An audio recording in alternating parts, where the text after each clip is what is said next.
In the far-away and distant city of Arabia, which is called Baghdad, there lived and worked an old porter. His name was Sinbad.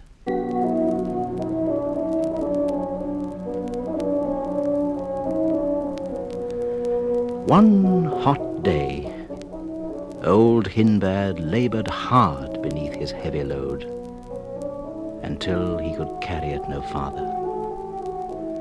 He let the great bales slide down his back, and he saw that he was right outside a great and sumptuous palace. He mopped the sweat from his brow and spoke aloud.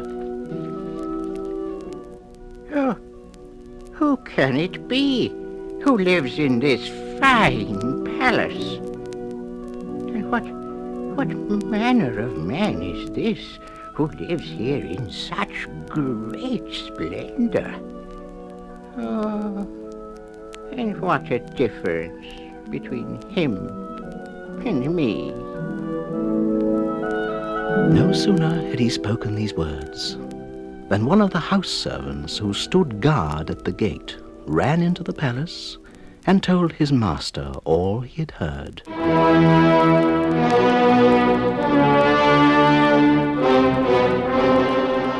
What shall I tell this man, my lord, who sits at our gate, and who is poor and tired?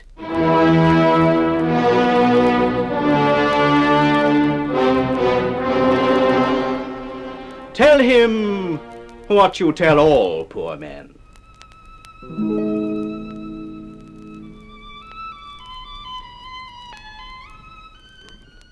That he is welcome to enter into my palace, and to sit at my table, and to eat all the food he wants, and listen to my beautiful music. The servant returned to Sinbad and spoke to the poor old man in these words. My master's name is Sinbad the Sailor. He's the most famous and the greatest sailor the world has ever known. And he bids you to enter his palace and to sit around his table and eat with him. Come on now, old man, here's your chance. Come and listen to his music. And above all, you shall listen to the tales he tells.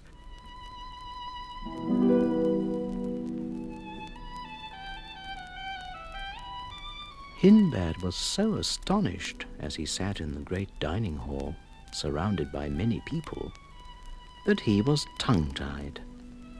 The beautiful music welled up in his ears and sounded so sweet to him.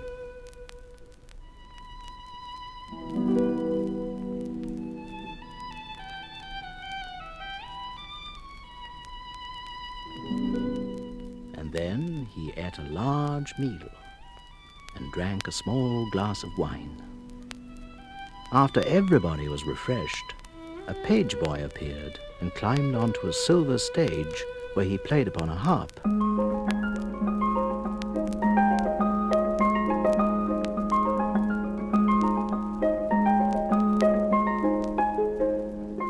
At last, two great Nubian slaves walked to the end of the hall and, with mighty sweeps, beat upon the great bronze gong. Finally, the palace chancellor called for silence.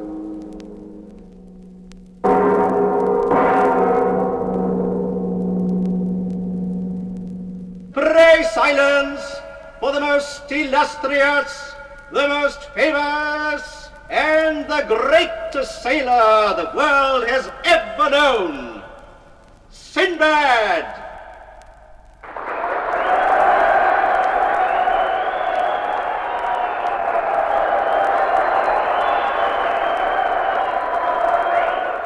My name is Sinbad. I was a sailor. 77 times have I sailed the seven seas of this mysterious and danger-laden world. Hearken to the tale I tell.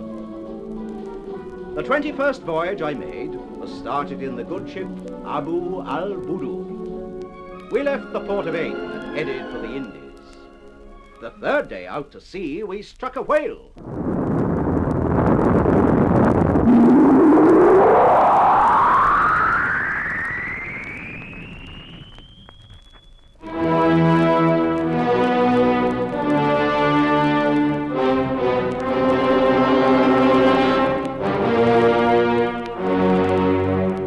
So furious did the beast become that it struck our vessel mightily with its tail. And this started a storm, both in the waters and in the heavens. In no time I was cast overboard. Oh, I prayed to God to help me and give me courage. And no sooner had I done so than I was swept up into the air as if borne aloft by a supernatural fountain.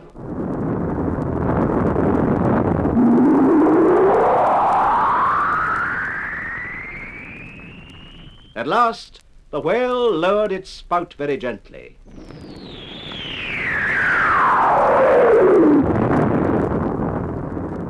And placed me, without any hurt, upon a desert island. Here, I found vast treasures of money and jewels. 7 years of silent solitude went by, until an honest mariner chanced to sail by my island. He brought me and my treasures back home here to the fabled Arabian city of Baghdad.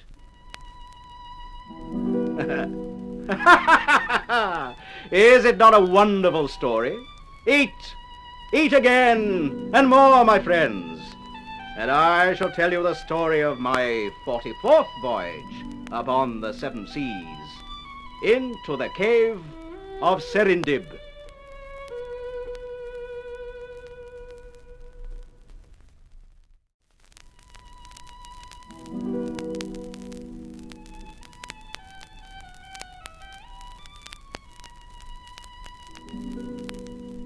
Once upon a time, when I was a younger man, I boarded the sailing yacht called Mecca, and we sailed into the Persian Gulf and did very well. Our way was swept by the waves against a rocky shore.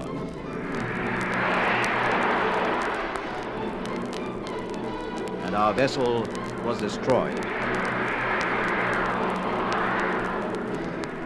And the other sailors quickly died, one by one.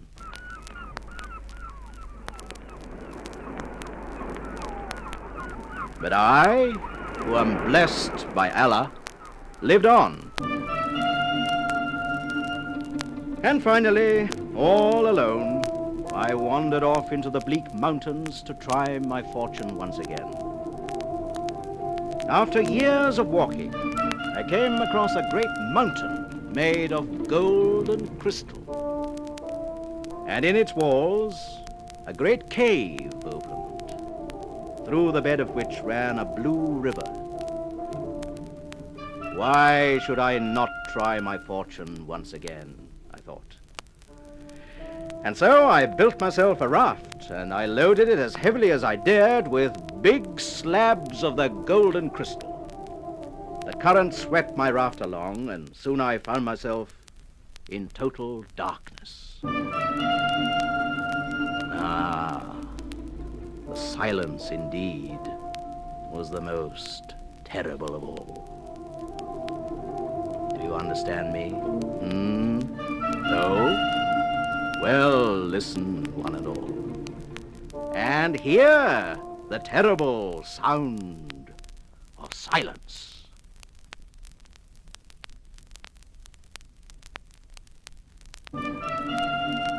Finally, I could stand it no longer. And every day, in order to prevent myself from going mad, I would hold a conversation with my own echo. I am Sinbad the Sailor. I am famous in the world that I have lost. I pray to God to give me courage and grant me salvation and return me to Baghdad, which is the city where I was born. Sinbad! Sinbad! Sinbad!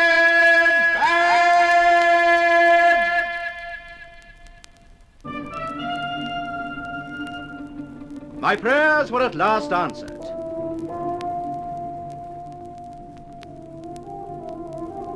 For the blue underground river finally swept out of the other end of the cave into the beautiful and wealthy city of Serendib.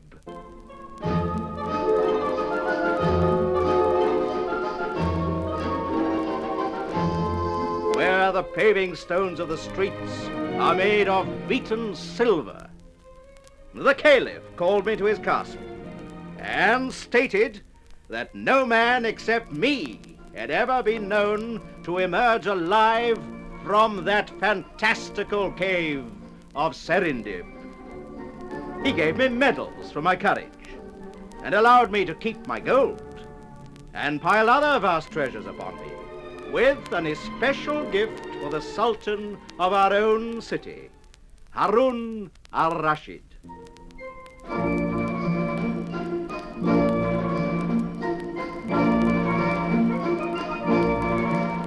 This present was a great and beautiful green emerald, scooped out into the shape of a cup, also a serpent skin, and some magic camphor, which could cure all ills.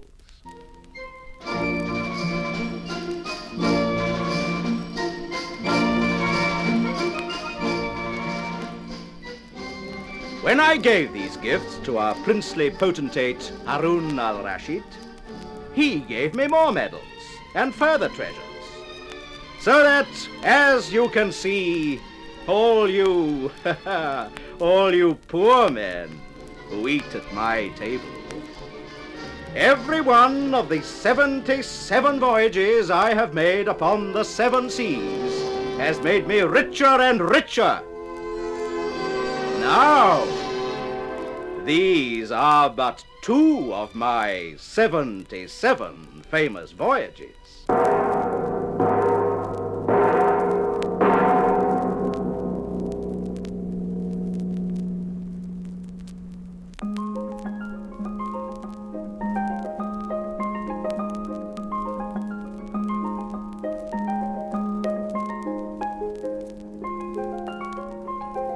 Another day, I will tell you more tales of my fabled adventures.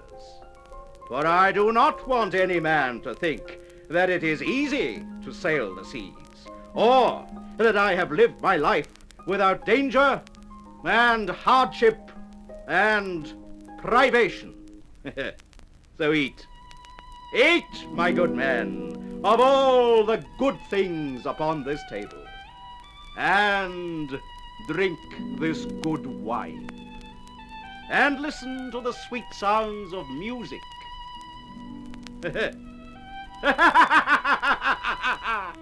And be merry